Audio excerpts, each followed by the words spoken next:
Mary, sweetheart, where are you? I called out as soon as I got home. I could hear crying, but I couldn't see my daughter. The sound was soft, echoing through the house. Something was wrong, really wrong. When I finally found her in her room, I was frozen in shock. My daughter, who loved her long, beautiful curls, had her head completely shaved. Honey, what happened? Who did this to you? My voice shook, and I could already feel anger building inside me. Then she said something that made my blood boil. It was Grandma, Mom. Mary sobbed, her eyes red from crying.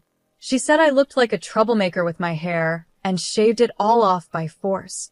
At that moment, I felt a mix of shock, pain, and a rage like never before. Right there, I swore I'd get revenge. Hi, I'm Julie, 38 years old, single, and a full-time mother. My life revolves around one person, my 15-year-old daughter, Mary. We live in a small, simple house in the suburbs. It's nothing fancy, but it's our safe place. Between my tiring shifts as a nurse, I do everything I can to make sure we have food on the table and a roof over our heads. It's tough, but no one ever said life would be easy. Mary is a whirlwind of creativity and intelligence. Her curls are so beautiful, even Rapunzel would be jealous, and she loves showing off her personality through them.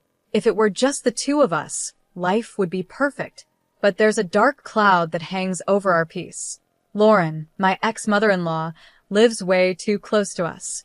Lauren is 72 years old, a widow, and has a sharp tongue.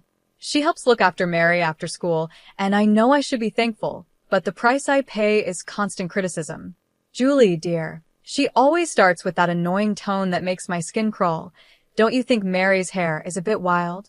I take a deep breath and say, she likes it that way, Lauren, trying to stay calm. But inside, I feel like screaming. In my day, girls knew how to present themselves, she says, like she's some queen from the past. I bite my tongue again, holding back what I really want to say. I want to scream because free childcare is something I can't afford to lose. What makes this even harder is that Lauren was so strict with her own son, Mary's father, yet he still went down the wrong path. Kyle, the man I had Mary with, lived his whole life under his mother's tight control. Lauren raised him with a heavy hand, believing that harsh discipline would build his character. He was never allowed to be himself or make his own choices. Everything he did was judged by her. When Kyle grew up, he rejected everything his mother tried to force on him. He rebelled, making bad decisions that eventually led to him getting involved in trouble. Now he's in prison, and Mary doesn't have her father in her life. Lauren, of course, blames the world and me for what happened to Kyle. She acts like I ruined her son, as if I pushed him to live that kind of life. But the truth is, it was Lauren's suffocating control that drove Kyle away. Now, she takes all her bitterness out on me and Mary, trying to do the same thing to my daughter. Lauren sees Mary as her second chance to shape someone the way she wants, and I'm the one who has to stand in her way. At first, Lauren begged to help with Mary. She insisted that as a grandmother, she had the right to be part of her life and make up for lost time. Julie, I'm old, but I want to be in my granddaughter's life. Let me help, she'd say, almost like she was desperate. I admit, part of me believed her. And of course, I needed help. Between my hectic shifts at the hospital and being a single mom, having someone step in seemed like a huge relief, even if it was Lauren. I wanted to believe she was sincere, that maybe she could be a positive influence on Mary. I thought her criticism was just part of her personality, and help is help, right? But every day, I regret that decision more and more. Lauren slowly took over, bringing her rules, her expectations, and her judgments into our lives. Her presence became a burden. She wasn't helping, she was trying to control, just like she did with Kyle. And we all know how that turned out. Thankfully, I have Isabella, my best friend and coworker. She's my support system. How do you deal with that old witch? She asked me the other day over coffee, pouring sugar into her cup like she was trying to make the conversation less bitter. You have the patience of a saint, Julie, she said. I laughed, but it was a tired laugh. My patience is running out, Isabella. It's really running out. And then there's Paul, my neighbor who's always ready to help fix things around the house. Let's be real, He's a total heartthrob, and the way he looks at me, well, if I hadn't learned my lesson with Mary's father, I might consider it. But after the mess of that relationship, my new rule is simple. Keep your distance. Hey, Julie, need a hand? Paul calls from the street. Here he comes, wearing a tight shirt and flashing his easy smile. I try not to stare at his biceps as he lifts some boxes from the garage. Thanks, Paul. You're a lifesaver, I say, but in my head, I'm thinking, and a temptation I really don't need right now. But let's focus on the real drama in my life, which isn't handsome neighbors, it's the ongoing Cold War between Lauren and me. The battleground? Mary's upbringing. Mary, sit up straight. A young lady doesn't slouch. Lauren barks in the middle of dinner, like she's training my daughter for the military. I see Mary's shoulders drop, and my heart sinks. Mom, do I have to listen to her? Mary asks me quietly, tired of it all. I glance at Lauren, silently letting her know that this fight isn't over. Just do your best, darling, I say, trying to comfort Mary. We all have different ideas about what's important. My voice sharpens as I look at Lauren. Different ideas, yes, Lauren mutters, with that superior tone that makes me want to scream. If you listen to me, Julie, this girl wouldn't be running wild. I clench my fists under the table, trying not to lose it right then and there. She's not running wild, Lauren. She's expressing herself, and I won't stop her from doing that. My tone is sharper than I intended, but I'm at the end of my rope. Lauren, as always, stays calm and cold. Mark my words, Julie. Without discipline, that girl will end up in trouble. I watch as Mary goes to her room, her curls bouncing. Curls I wouldn't be seeing for much longer. A shiver runs down my spine. I've been holding this situation together for so long, but something inside me is screaming that it's about to blow, and it's going to be ugly. After a long extra shift at the hospital, all I wanted was to come home, hug Mary, and forget about Lauren for a while. But as soon as I walked through the door, I felt it. Something was terribly wrong. Mary, sweetheart, I'm home. I called out, but there was no answer. The silence was thick, creeping over me like a bad feeling. It was the kind of silence that only comes right before something awful happens. I ran to her room, and when I opened the door, my heart stopped. Mary was curled up on the bed, sobbing, her whole body shaking with her tears. When she finally looked up at me, I nearly collapsed. Her beautiful curls were gone. Not a single strand of hair was left. Her head was shaved all the way to the scalp.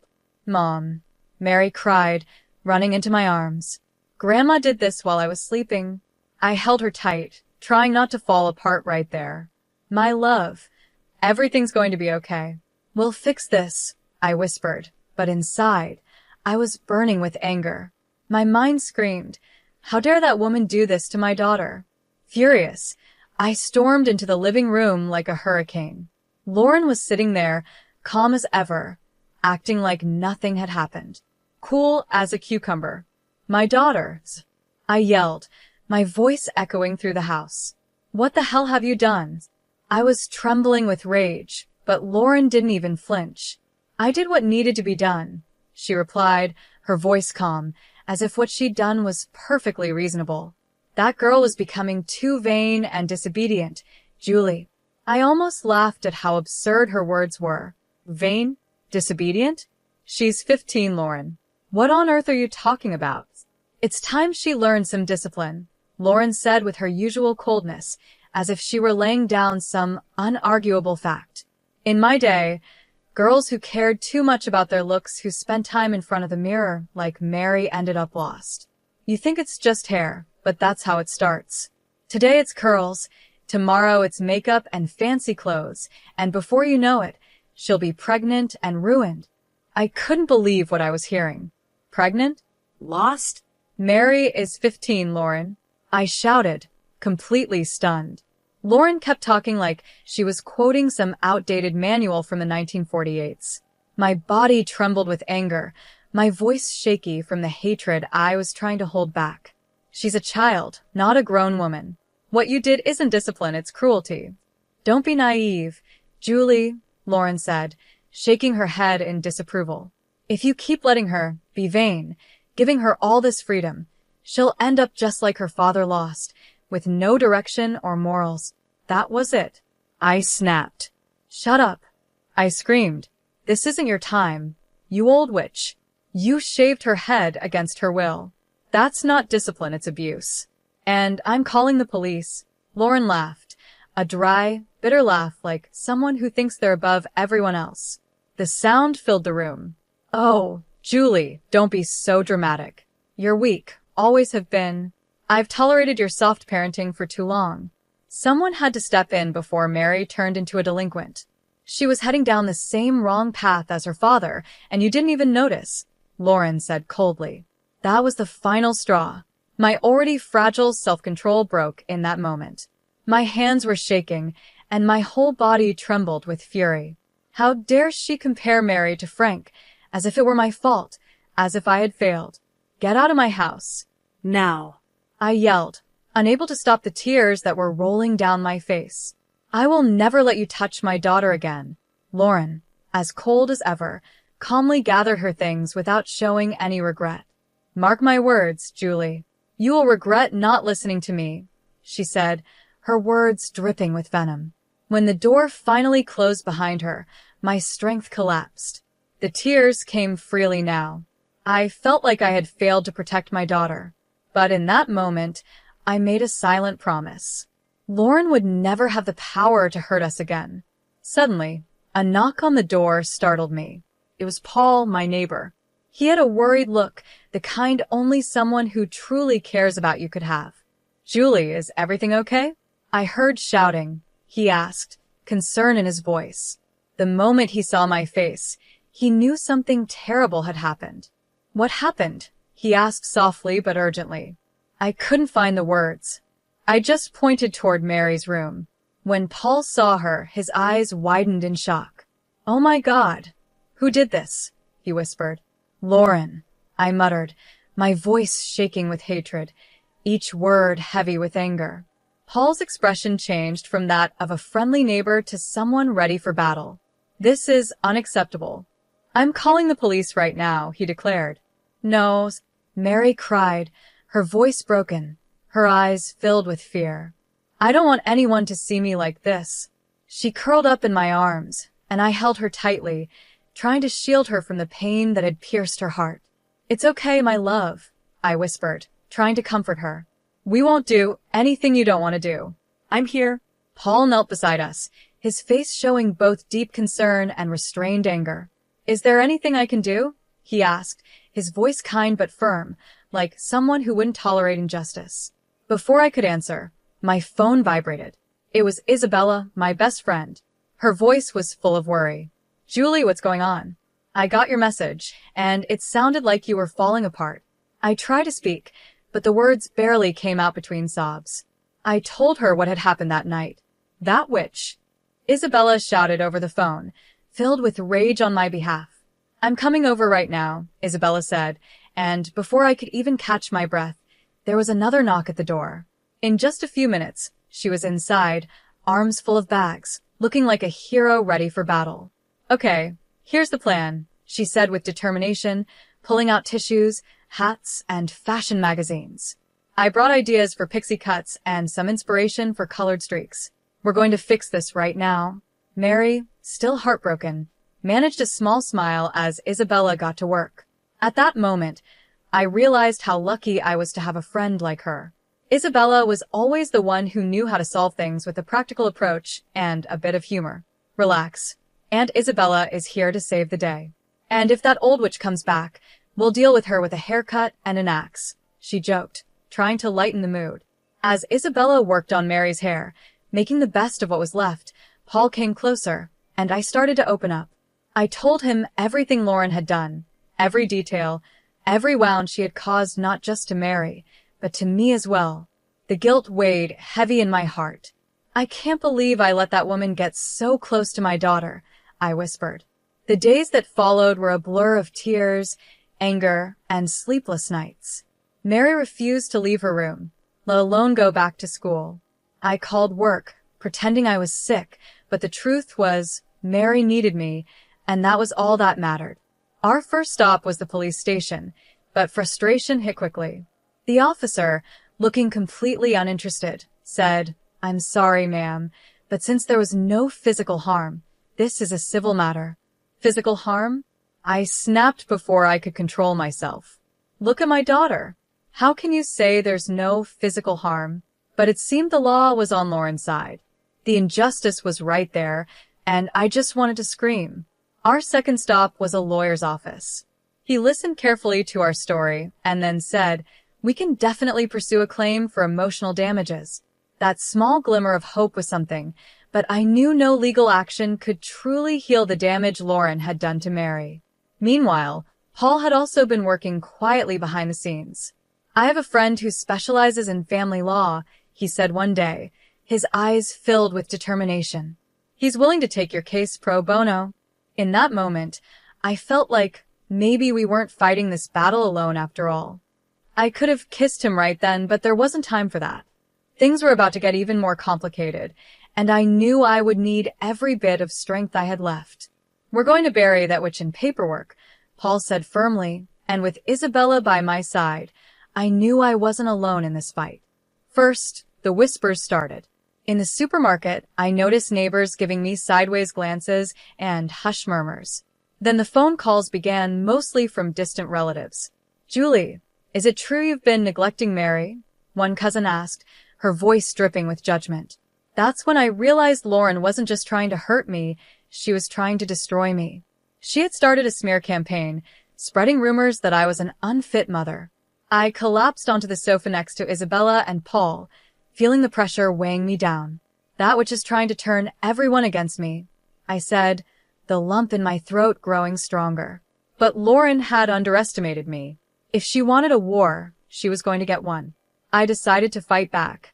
I started digging into Lauren's past, contacting her old friends and relatives. I needed to know if there was more she was hiding. What I found left me cold.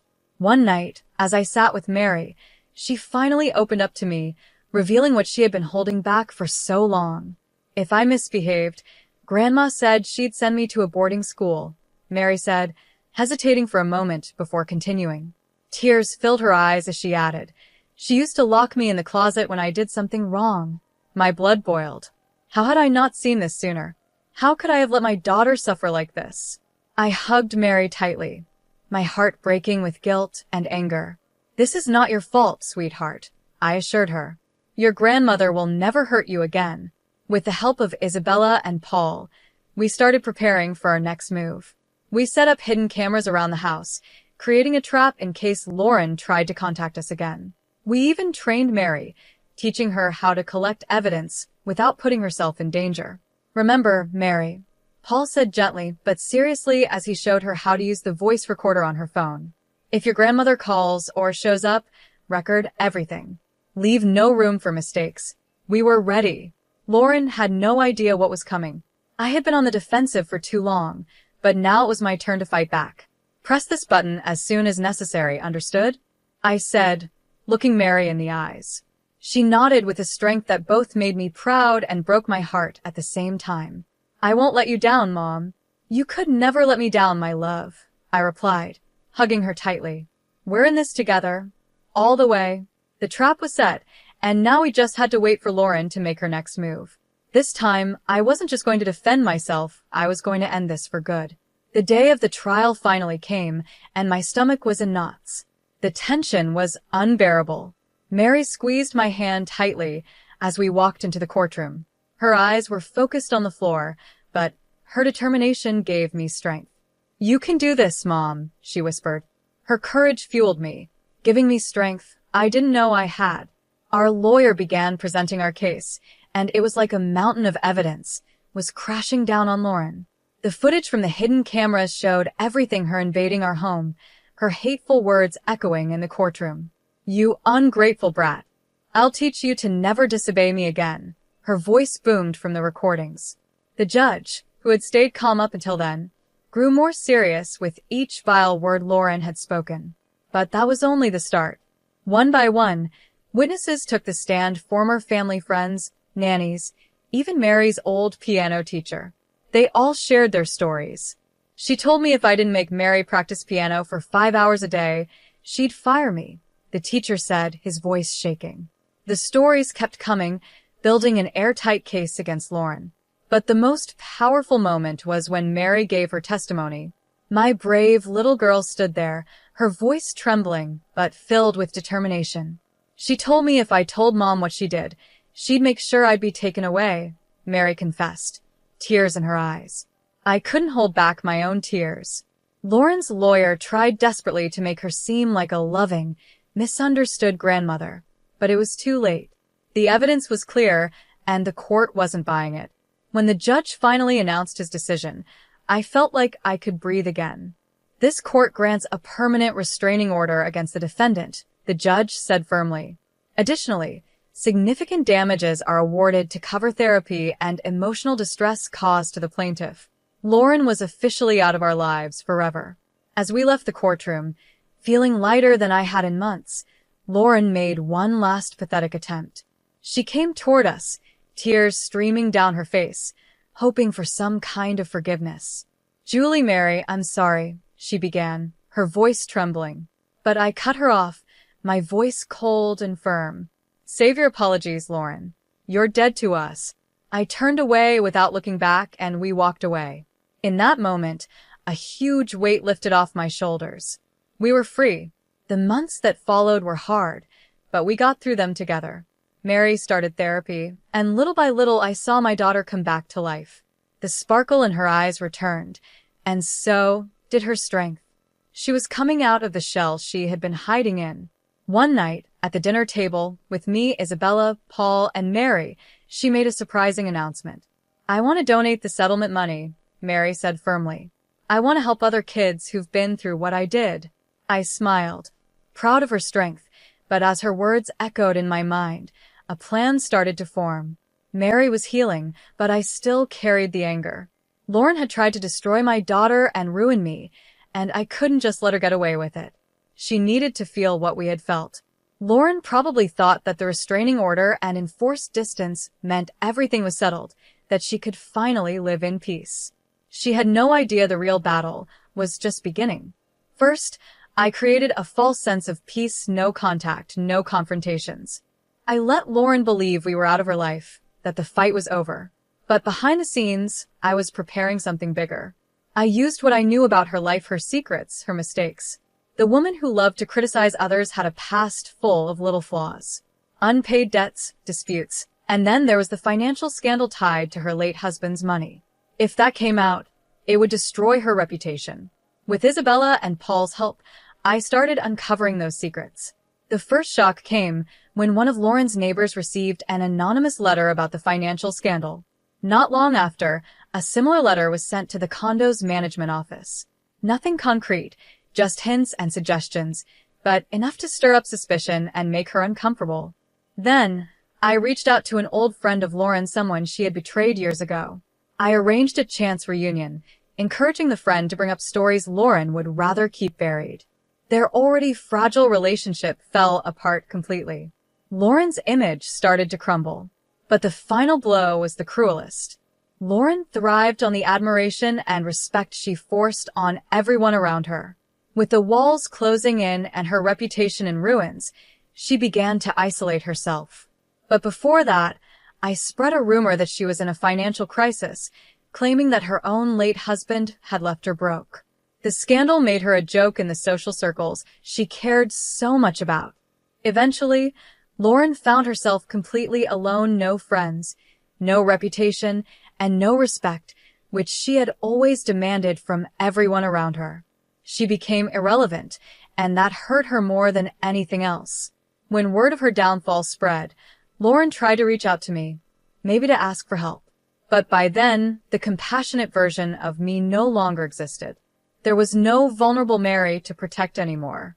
There was just me, watching from a distance.